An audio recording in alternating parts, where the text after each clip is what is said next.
Welcome back to Tactical Bassin. Matt Allen here. Wanted to spend a little time today talking to you guys some more about jigs.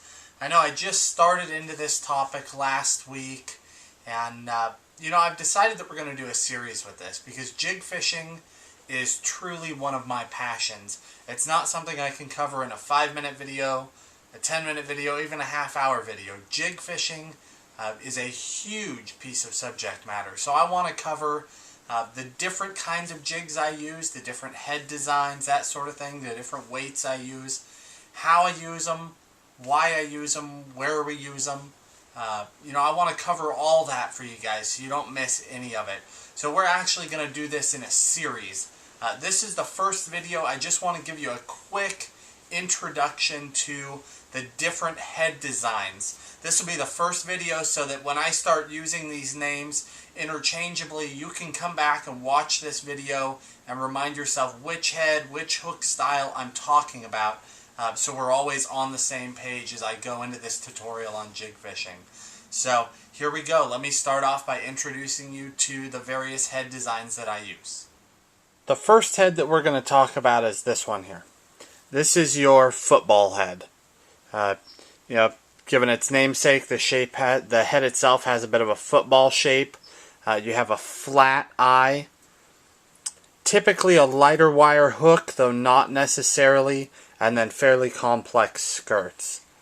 The next one, this one is called a HP pitch and jig, but what it is a stand-up head. You see this flat surface, flat eye, stout flippin' hook or pitchin' hook, and this one, when you set it on the bottom, it will stand up. You can see that there in a defensive position. You can see that hook is actually standing up on its own. The next is the pitchin' jig. I've talked about this one before in the past. More of an archy style head, a very rounded head. Again, a flat eye, and then a stout hook. And this is a very versatile jig, comes through just about anything. The next is the swim jig. You've got an upright eye. What that eye does, you can see there, is it will guide the bait through cover. That eye comes through first and the weeds just divide around it and slough off the jig. All sorts of different hook options in the swim jigs. I'm going to talk about that. Everything from small finesse hooks up to incredibly stout hooks. And then, more bait fish type colors. Next is the Flippin head.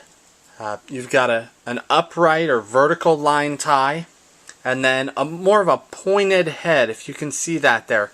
Very, very pointed. What that does, again, is come through cover very, very well. The cover, as it comes up, will want to just divide around the jig and slough off. And then this particular one, this is called a no jack. This hook, if you could see that hook there, is just massive. You can tow a car with this hook. So, again, one of my favorite jigs.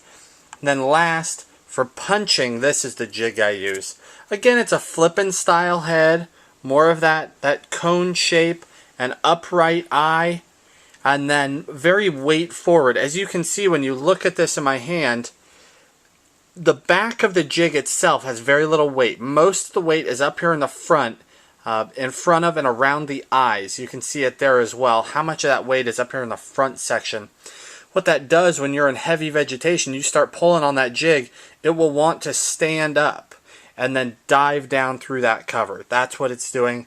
And then again, that same no jack hook, just an incredibly strong hook to get big fish out of very, very heavy vegetation. Those are the basic head styles and hook styles that we're going to be talking about. And you can come back and reference this video anytime, and then I'll get into this in much more detail very, very soon.